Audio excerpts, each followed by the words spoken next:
공생의 마지막 한 주간을 남겨두고 예수님께서 예루살렘에 입성하십니다. 입성하실 때는 여느 세상 나라의 왕들이 입성하던 그런 모습이 아니라 너무도 초라하고 볼품없는 겸손하신 왕으로서 입성을 하셨는데요. 바로 그것이 예수님이 누구이신지, 어떤 분이신지를 드러내는 부분이었다. 어제 그렇게 말씀을 드렸습니다.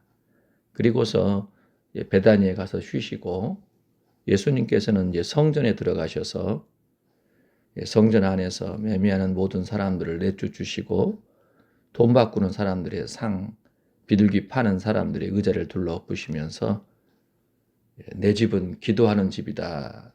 그러나 너희는 강도의 소굴을 만들었다라고 말씀하신 에레미야 선지자의 그 예언의 내용들을 사람들로 하여금 깨닫도록 하셨지요. 성전 안에서 제사장 백 믿고 그렇게 장사를 하던 그 사람들이 얼마나 놀랐을 것이며 배후에 있던 대제사장들은 또 얼마나 속이 불편했겠습니까?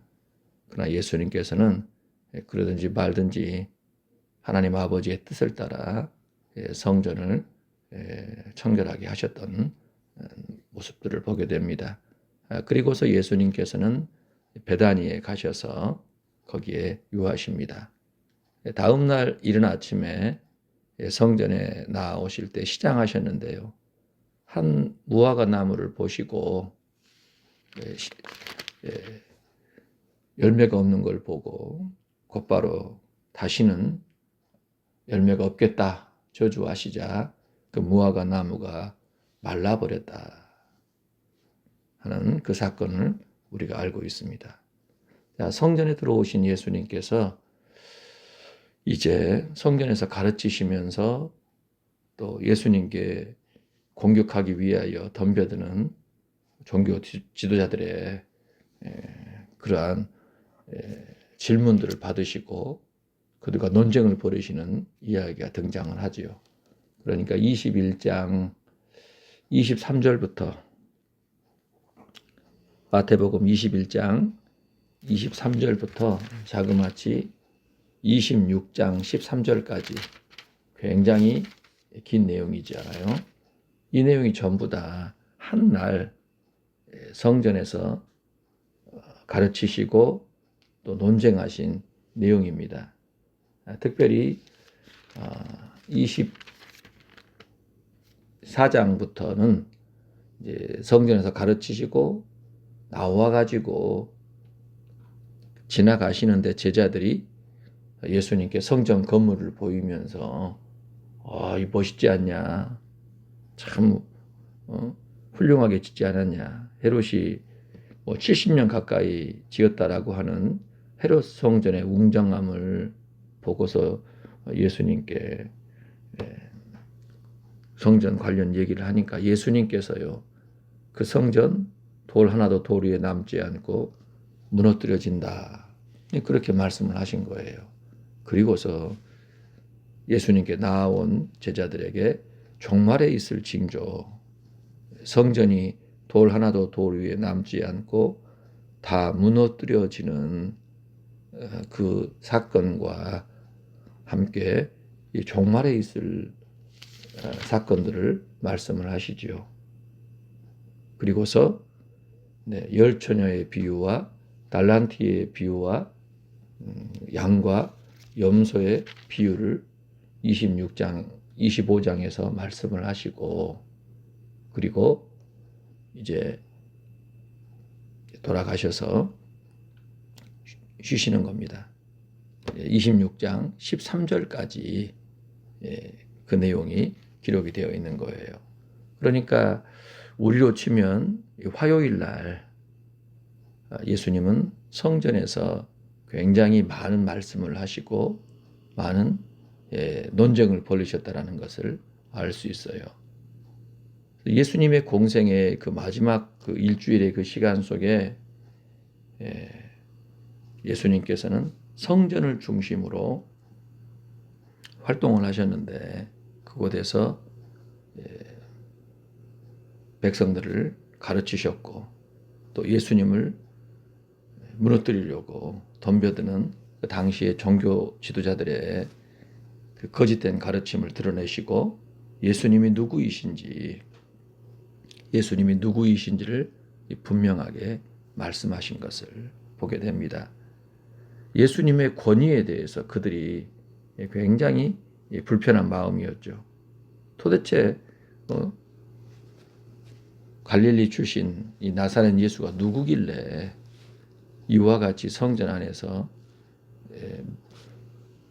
대제사장들과 서기관들 등등의 그 모든 사람들의 권위를 무시한 것처럼 행동하냐 이거예요.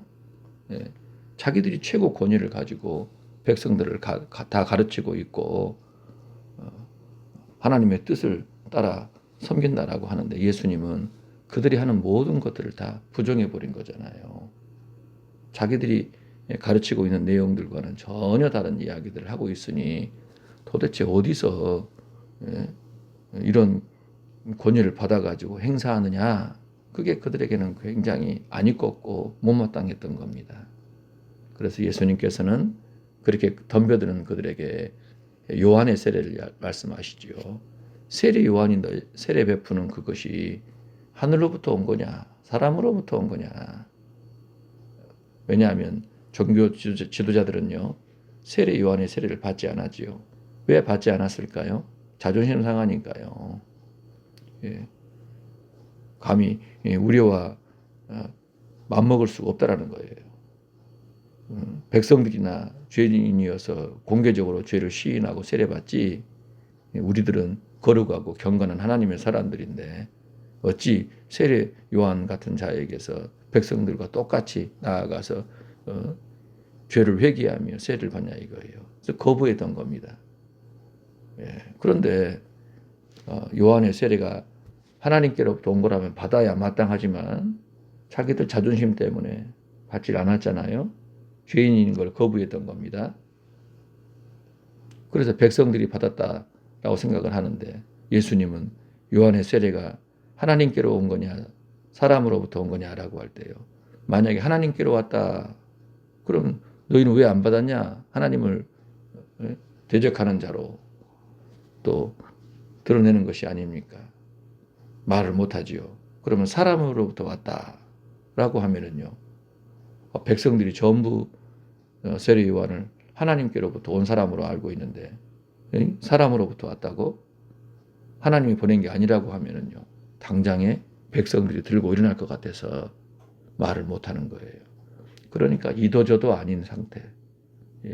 하나님 섬긴다 하면서도 실제적으로는요. 사람 앞에서 사람 보이기 위해서 하는 그런 신앙이었기 때문에 그들은요. 하나님의 진리를 거부하고 대적하는 자로 결국 끝까지 가게 된 것입니다. 예수님께서요. 그런 그들에게 나도 너희에게 내가 무슨 권세로 말하는지 이런 일을 행하는지 말하지 않겠다. 그렇게 말씀하시고 비유를 설명하십니다. 첫 번째 비유가 무엇이죠? 바로 두 아들의 비유예요. 어떤 사람에게 두 아들이 있는데 이 맏아들에게 가서 야 포도원 가서 일 좀 해라 했더니 그 큰아들이 가겠습니다 하더니 안 가버립니다. 둘째 아들에게 너도 그렇게 할래 했더니 싫어요 하더니 뉘우치고 갔다 그 말이에요. 그러면 이 두 아들들 중에 어떤 아들이 아버지의 뜻대로 했냐 그렇게 물어보는 겁니다. 그들에게 물으시는 거예요. 그랬더니 그들도 하는 소리가 둘째 아들이다. 그래서 예수님이 하신 말씀이 내가 너희에게 이르는데 세리와 창녀들이 너희보다 먼저 하나님 나라에 들어가겠다. 요한이 의회대로 너희에게 왔거늘 너희는 그를 믿지 아니하였으니 너희는 그 나라에 들어갈 수가 없다라는 거예요. 하지만 세리와 창녀는 믿었다라는 거예요.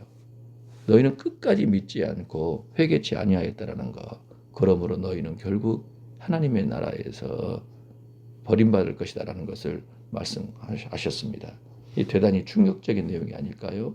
그러니까 지금 대제사장들, 종교 지도자들을 향하여 주님께서 그들의 완악함, 강팍함들, 사람 앞에서 전제하고 모든 것을 다 가진 양 하면서도 하나님이 싫어하시는 일들을 버젓이 행하고 있었음에도 그것을 회개치 않는 그들에 대해서 그와 같이 주님께서 책망하신 겁니다. 자, 그리고 또 비유를 얘기하시죠. 그 다음에 등장하는 그 비유가요, 악한 농부의 비유가 나와요. 계속 지금 연이어서 진행되는 거죠. 어떠한 주인이 포도원을 만들고 농부들에게 세를 주고 탁국에 갔더니 열매 거둘 때가 가까워서 열매를 받으려고 종들을 보냈다 그 말입니다. 그랬더니 농부들이 열매를 거둔 것 중에 일부를 주인한테 줘야 마땅하잖아요. 왜냐하면 자기 게 아니니까. 주인과 협의를 하고서 그렇게 농사를 지었으면 자기 거 일정 부분 주인이 챙겨주면 또 주인에게 감사의 뜻으로 또 그들이 맺은 그 약속대로 보낸 종들에게 그 일부를 줘야 맞지 않겠어요? 그런데 회개망청한 짓을 한 겁니다. 농부들이 종들을 잡아서 때리고 죽이고 돌로 쳤어요. 그래서 주인이 이상하다 싶어서 더 많이 보냅니다. 그랬더니 또 그렇게 한 거예요. 그래서 주인이 급기야 아들을 보내는 거예요. 왜냐하면 이제 상속자이기 때문에. 진짜 주인이 되기 때문에 그 앞으로 주인이 될 자기 아들을 보낸 겁니다. 아들을 존대할 걸로 생각을 한 거예요. 주인이 직접 온 거나 마찬가지가 아니겠어요? 그런데 농부들이 하는 소리가요, 이는 상속자니 자 죽이고 그 유산을 차지하자. 그래서 잡아서 포도원 밖에 내쫓아 죽여버린 겁니다. 자, 이 모든 일들을 겪게 된 포도원 주인이 할 일이 무엇이겠습니까? 농부들을 어떻게 하겠어요? 그렇게 질문을 한 겁니다. 그랬더니 그들이 하는 소리가 악한 자들을 진멸하고 포도원은 제때 열매를 바칠 만한 다른 농부들에게 새로 줘야 한다. 그렇게 얘기를 한 거예요. 누가 얘기를 했어요? 이 대제사장들, 이 종교 지도자들이 자기 입으로 그 얘기를 한 거예요. 예수님이 비유로 얘기하신 그 이야기를 듣고 야, 농부들 나쁘다. 어떻게 그럴 수가 있대. 그러면서 그 농부들 잡아 죽이고 포도원은 제때에 열매를 바칠 만한 다른 농부들에게 줘야 마땅하다. 자기들이 생각해도 그게 대단히 상식적인 이야기다라는 거예요. 그래서 그렇게 답을 한 겁니다.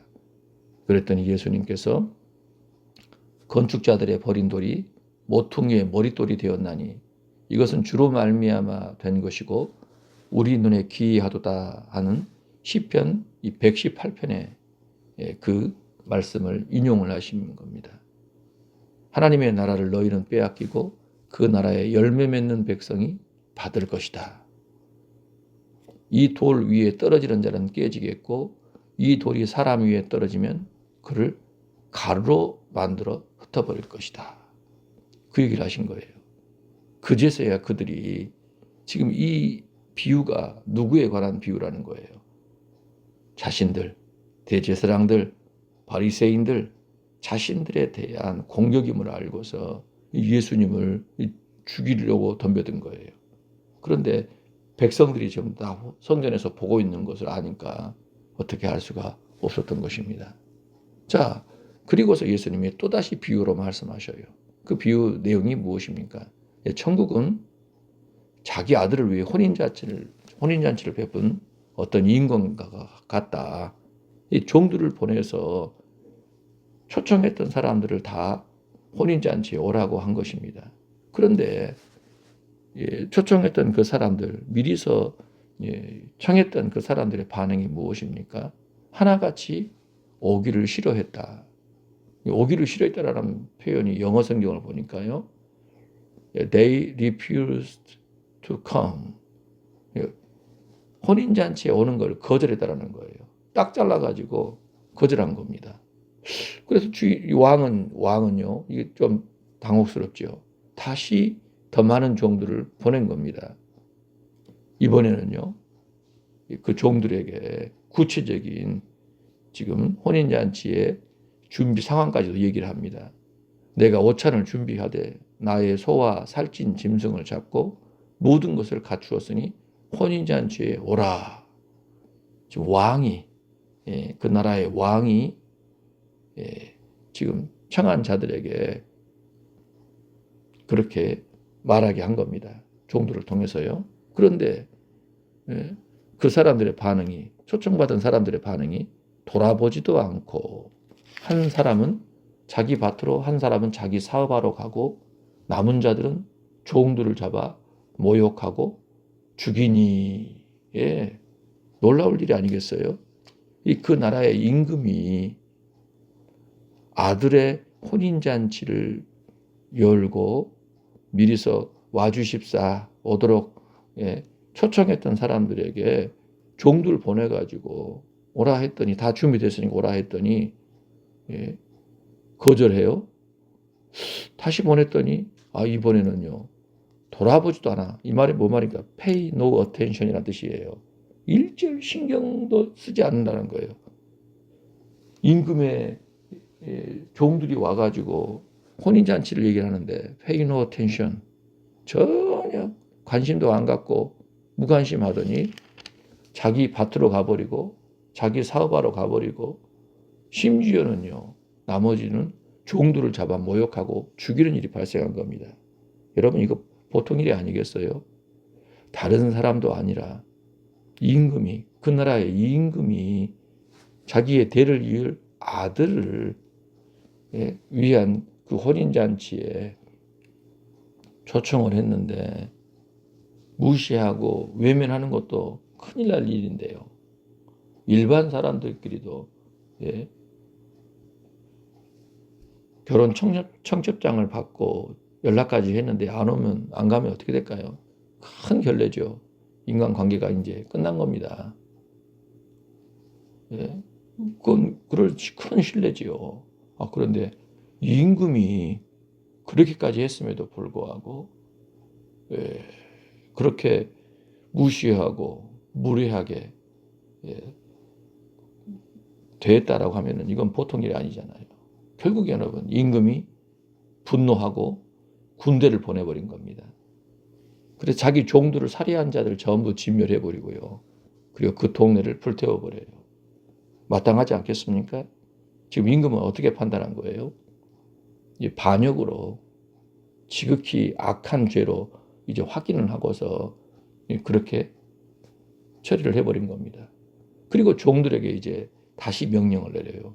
야, 혼인잔치는 준비됐지만 청한 사람들은 합당하지 않으니 지금 가서 길거리에 가거라. 그래서 만나는 대로 사람들 전부 이야기해가지고 혼인잔치에 청해서 오게 해라. 그래서 종들이 길에 나가 악한 자, 선한 자, 너나 할 것 없이 다 만나가지고 임금의 혼인잔치 얘기를 한 거예요. 그랬더니 그 말을 듣고 혼인잔치에 가겠다 하고서 사람들이 따라온 겁니다. 그래서 그 잔치 자리에 사람들이 가득한 거예요. 자, 여기까지 이야기가 잘 진행됐잖아요. 그런데 또 문제가 생겼어요. 임금이 손님들을 보러 왔는데요. 그 가운데 한 사람을 보고서 굉장히 속이 불편한 겁니다. 왜요? 예복을 입지 않은 거예요. 예복도 입지 않고 온 겁니다. 그래서 그를 향하여 어찌하여 예복 입지 않고 여기 왔냐?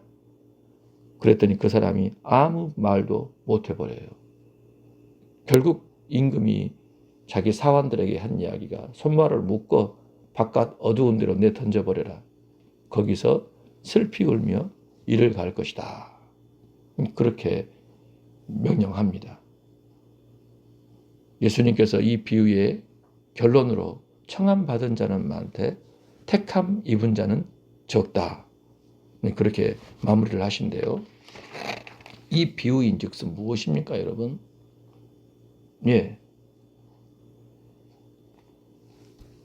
사람들이 지금 천국을 향해서 가고 있지만 천국을 간다, 난 천국 간다라고 얘기를 하는데 그것은 마치 임금이 자기 아들을 위한 혼인잔치를 연 그 자리에 참석하는 것과 같음을 말씀하실 거죠. 천국이 바로 임금의 혼인잔치와 같은 것인데 사람들은 어떻게 반응했냐는 거예요.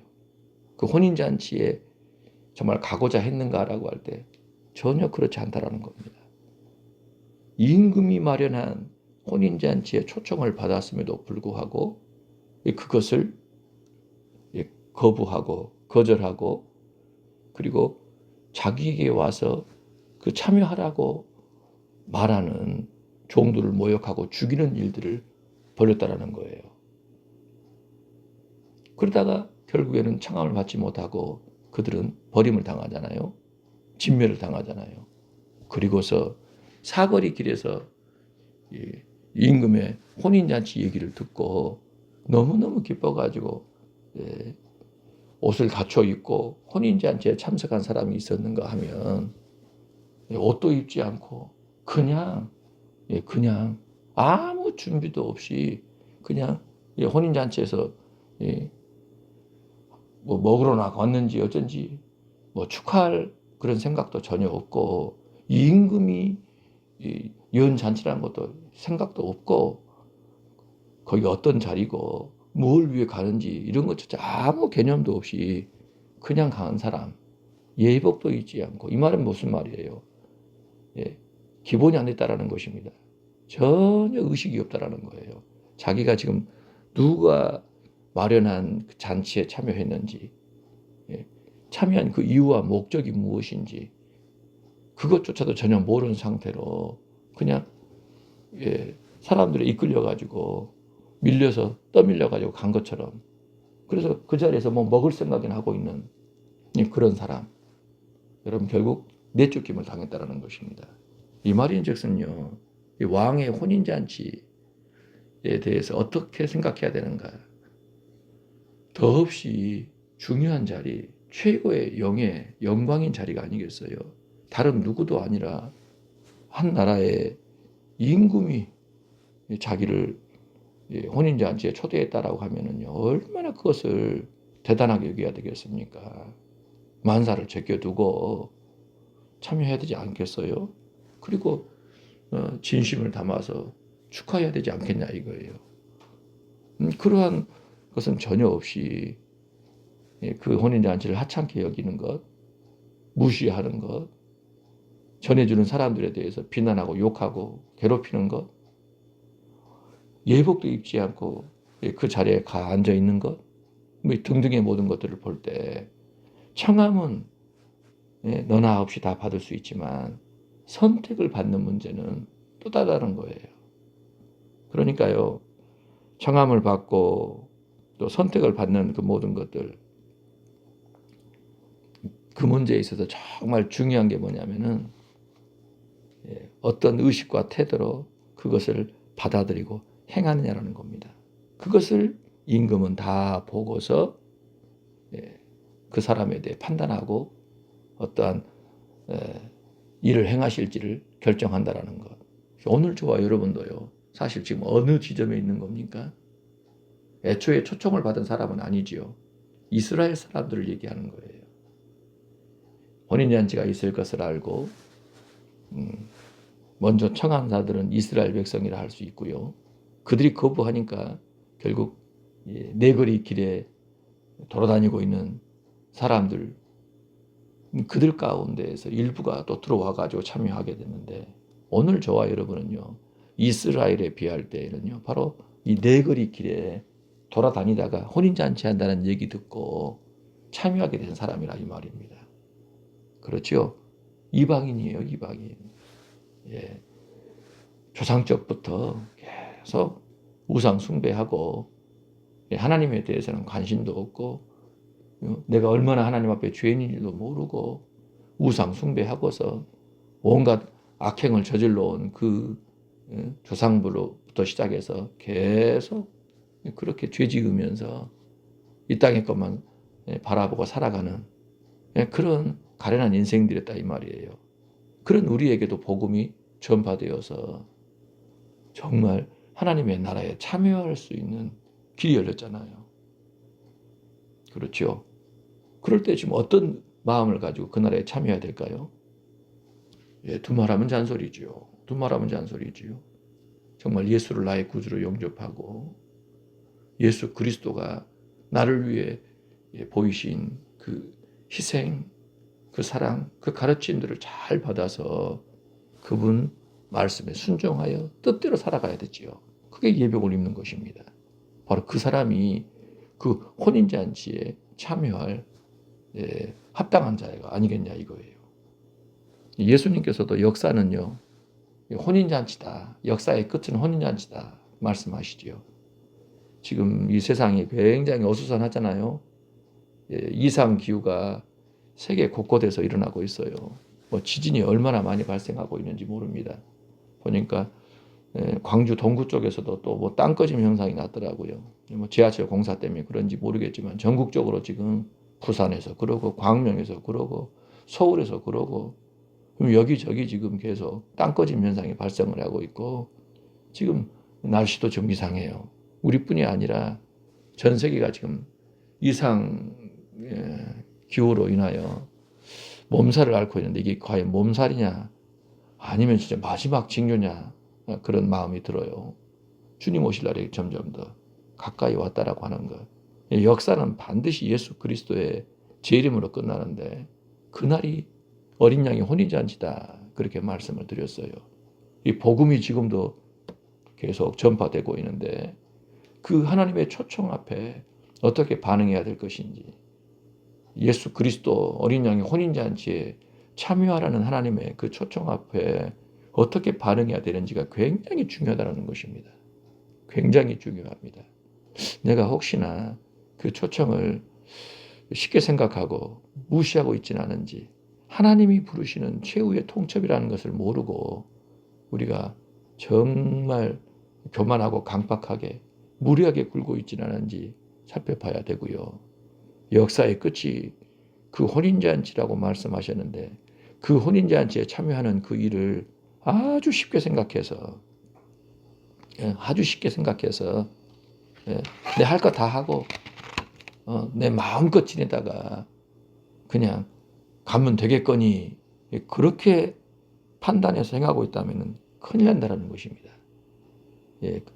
임금의 혼인잔치에 가기 위하여 만반의 준비를 해야죠. 그 자리가 어떤 자리인지 누구의 초청인지 뭘 입고 가야 할지 가서 어떻게 내가 그 자리에 들어가서 내가 지낼 것인지를 생각하라는 거예요. 그런 것 저런 것 없이 갔다가는 쫓겨난다는 것입니다. 지금 예수님께서는 그 얘기를 하셨어요. 자, 그리고서 바리새인들이 예수님께 이제 달라붙어 가지고 그분을 넘어뜨리기 위해서 덤벼들지 않습니까? 그래서요 세금 문제를 얘기한 겁니다. 헤롯 당원들 함께 짜가지고 예수님께 덤벼든 거예요. 가이사에게 세를 바치는 것이 가합니까? 불가합니까? 바리새인들, 헤롯 당원들은요 어떻게든 이 로마를 밀어내려고 합니다. 헤롯의 왕위를 경고케 해가지고 유대인들만의 왕국을 세우려고 하는데 가이사 황제에게 세금을 바쳐야 되느냐 말아야 되느냐 하는 문제로 예수님을 넘어뜨리려고 한 것이에요. 예수님께서는요, 가이사의 것은 가이사에게, 하나님의 것은 하나님께 바치라. 그렇게 말씀하시지요. 세금 바치라는 거예요. 그리고 하나님께도 바쳐야 한다는 것을 분명히 하시므로 또 그들의 그 시험을 물리치시지요. 이번엔 또 사두개인들이 덤벼듭니다. 부활이 없다. 그래서 아주 특이한 사항을 가지고 예수님을 넘어뜨리려 합니다. 7 형제가 있었는데 한 여인을 계속 아내로 맞이했다. 그러면은 부활 때 누구 아내가 되겠냐? 말이 안 되지 않느냐? 그래서 그러니까 부활이 없다. 한 특이한 사례를 예로 들어가지고 부활의 진리를 부정하는 굉장히 악한 그런 태도를 보인 것입니다. 예수님께서는 그들을 향하여 뭐라고 말씀하세요? 무식하다라고 얘기한 겁니다. 대제사장이나 돼가지고 그 자리에 앉아 있으면서도 이런 얘기하면서 부활을 부정하냐? 너희가 어리석다라고 얘기를 하셔요. 성경도 모르고 하나님의 능력도 모르니까 그런 소리를 하지. 부활 때는 장가도 안 가고 시집도 안 가고 하늘에 있는 천사와 같지 않느냐. 하나님이 나는 야곱의 아브라함의 하나님, 이삭의 하나님, 야곱의 하나님이라고 하지 아니하셨냐. 하나님은 죽은 자의 하나님이 아니요 살아있는 자의 하나님이시다. 하나님 앞에서 모든 사람이 살아있다라는 거예요. 아브라함도 이삭도 야곱도 다 함께 있다라는 것입니다. 그러나 그들은요, 이 땅에서 있었던 그런 관계가 아니라 이제는요, 천사와 같은 모습으로 있다라는 것.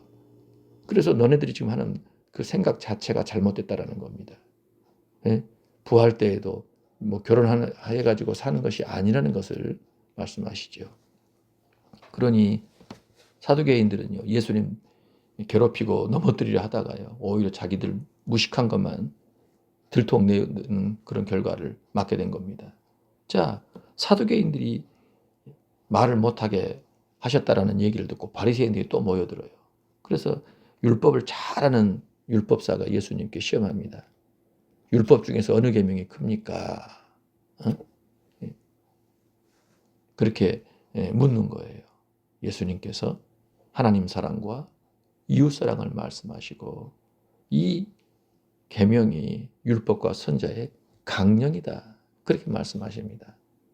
바리새인들이 또 모여가지고 웅성웅성하고 있을 때 예수님께서요 그들에게 묻습니다. 뭐라고 물으십니까? 그리스도가 누구의 자손이냐? 그리스도가 누구의 자손이냐 하니까 그들이 대뜸 다윗의 자손이다.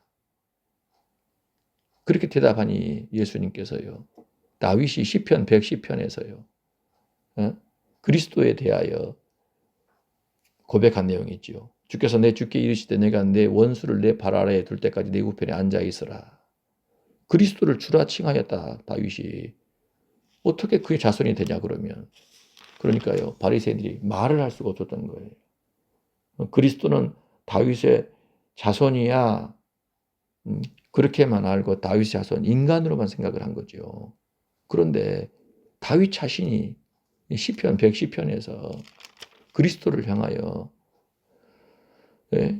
고백하기를 하나님께서 그리스도에게 말씀하시기를 내가 너의 원수를 내 발 아래에 둘 때까지 너는 내 우편에 있으라 했다라는 그 말씀에 대해 해석을 못하는 겁니다. 그러니까요. 그리스도는 다윗의 자손이지만 다윗의 뿌리라는 얘기 아니겠어요. 다윗 이전에 계셔서 하나님과 함께 계신 하나님의 아드님이시라는 것. 바로 그 진리를 말씀하신 겁니다. 그러나 바리새인들은요.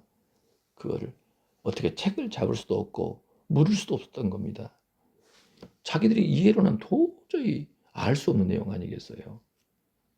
예. 그때부터 예수님께서 23장 전체에 걸쳐서요.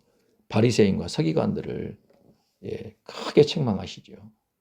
형식적인 신앙, 하나님의 뜻과 극렬하게 반대편에 서서 오히려 하나님의 백성들로 하여금 또 지옥 자식이 되게 만드는 그들에 대해서 크게 책망을 하시는 내용이 나오죠. 그리고요, 이제 다 마치신 다음에 성전을 나오신 겁니다.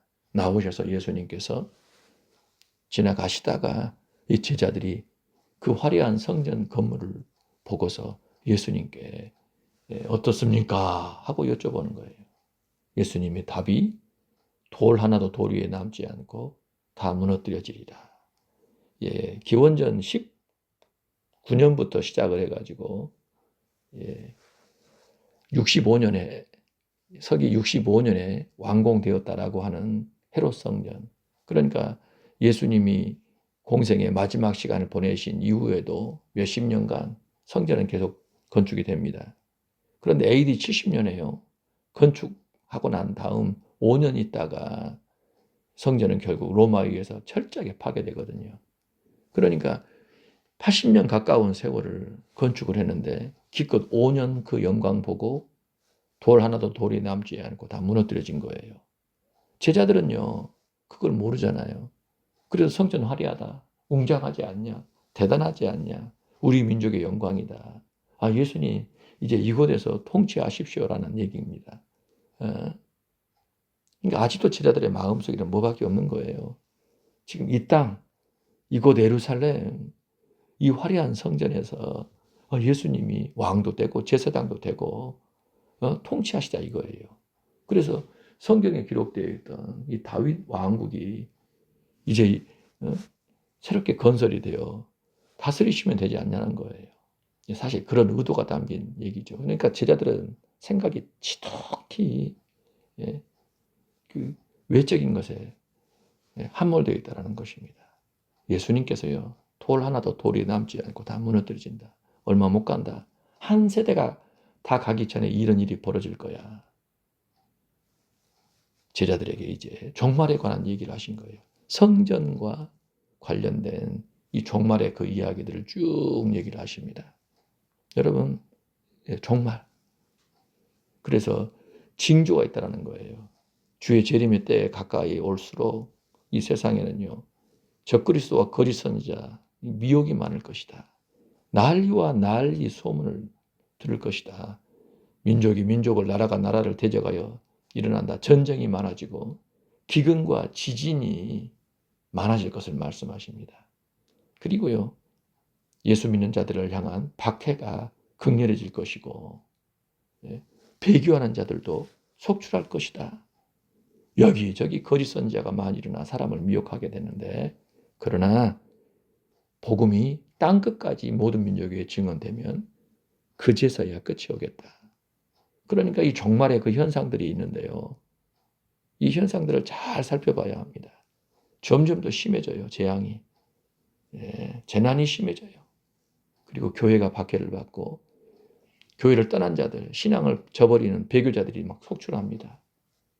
그러나 복음이 다 전파되어야만, 들어야 될 자들이 다 듣게 되고 돌아와야 될 자들이 다 돌아와야만 예수님이 재림하신다라는 거예요. 예수님의 재림이면 끝납니다.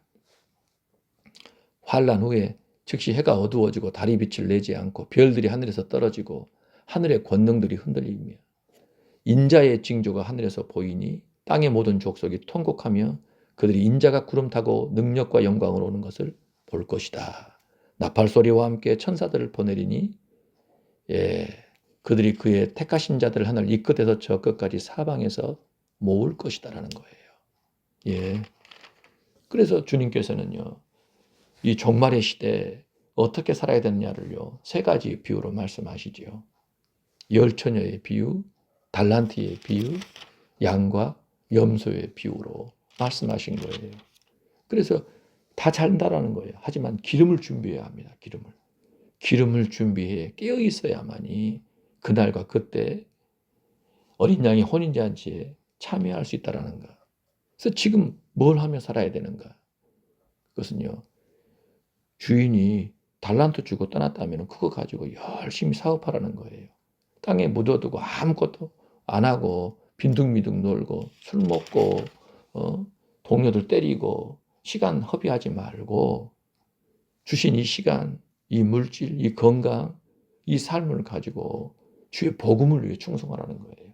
하나님의 나라 확장을 위하여 일하라는 것입니다. 그때요, 받은 바 그 달란트에 대한 셈을 치르시겠다는 것입니다.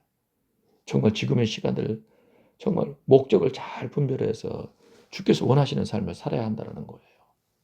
자, 그래서 마침내 셈이 다 끝나게 되면은요, 주께서 양과 염소로 가르신다는 거예요.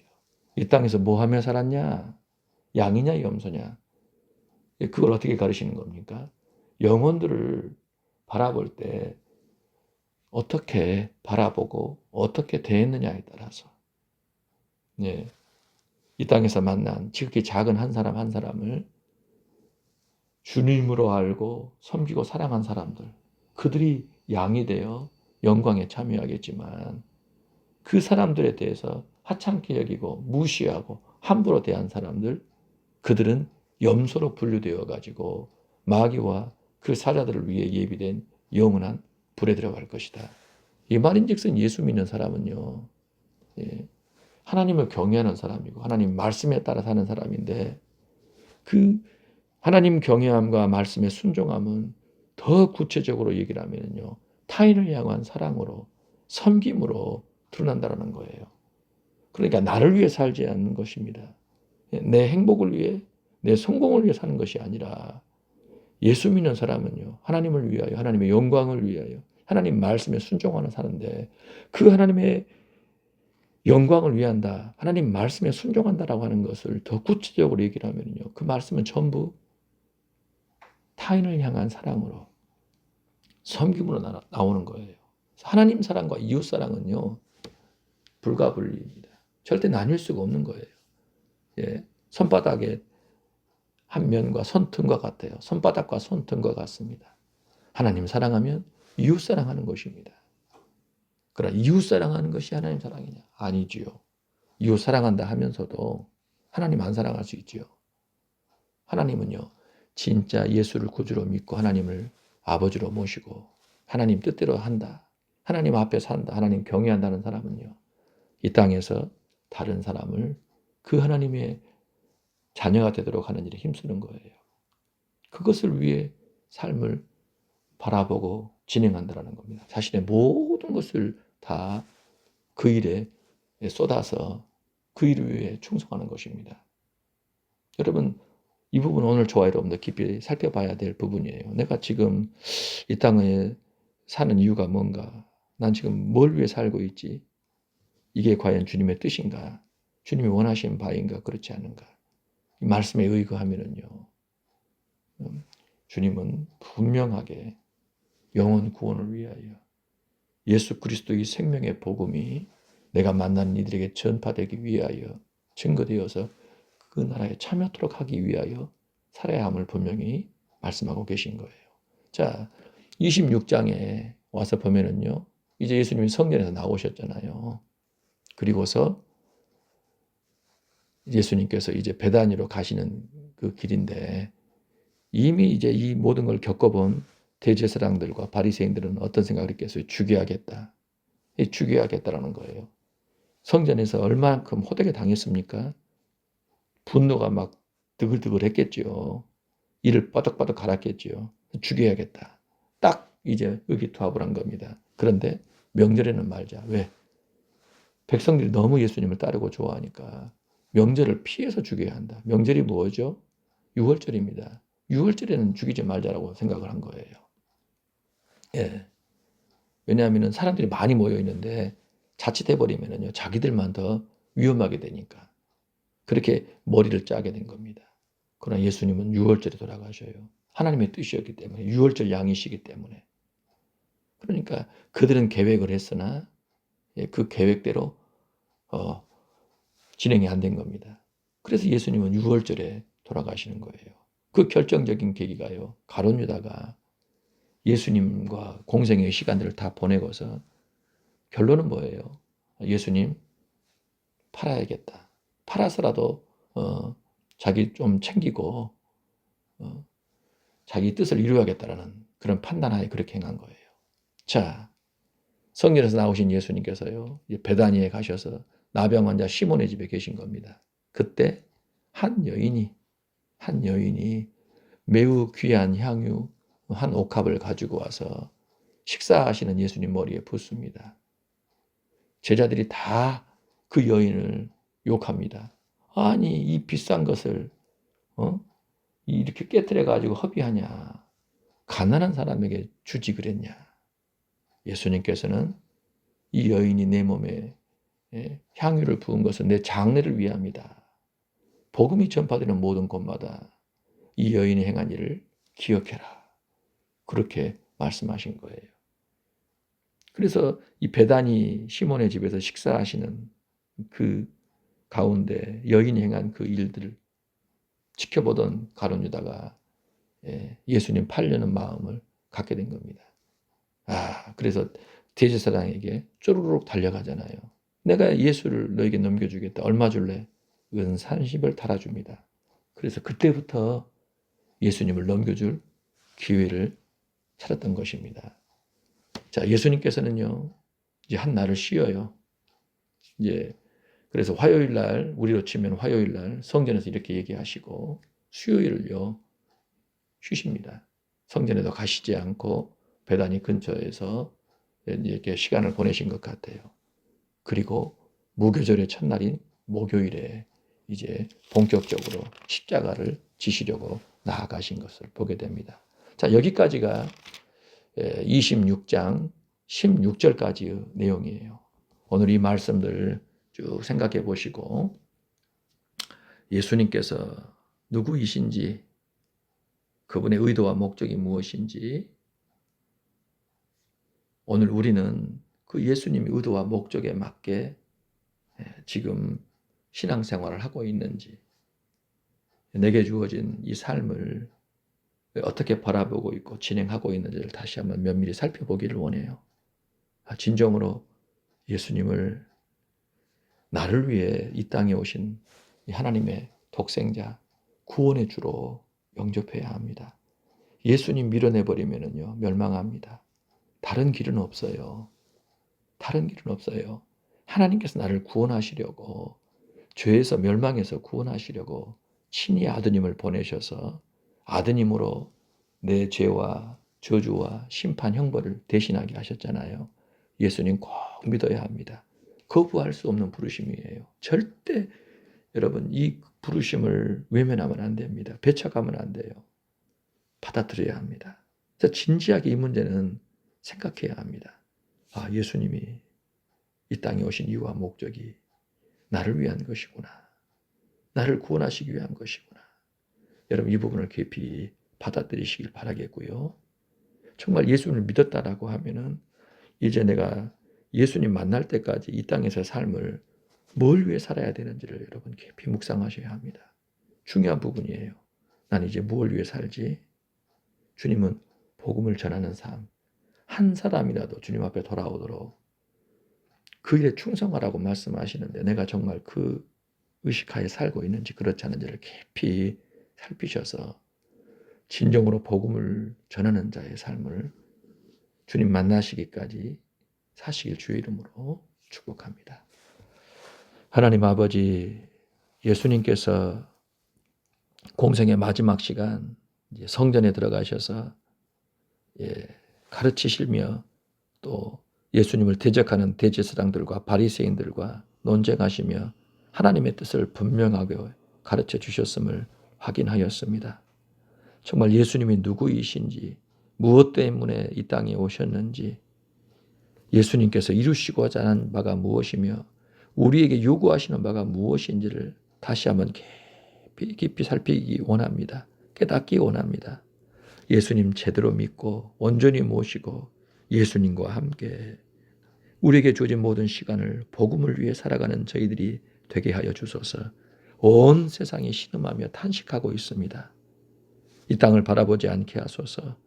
주의 나라가 가까이 임박했음을 깨닫게 하여 주셔서 주의 나라와 영광을 위하여 복음을 위하여 살아가는 저희들의 남은 생애가 되게 하소서.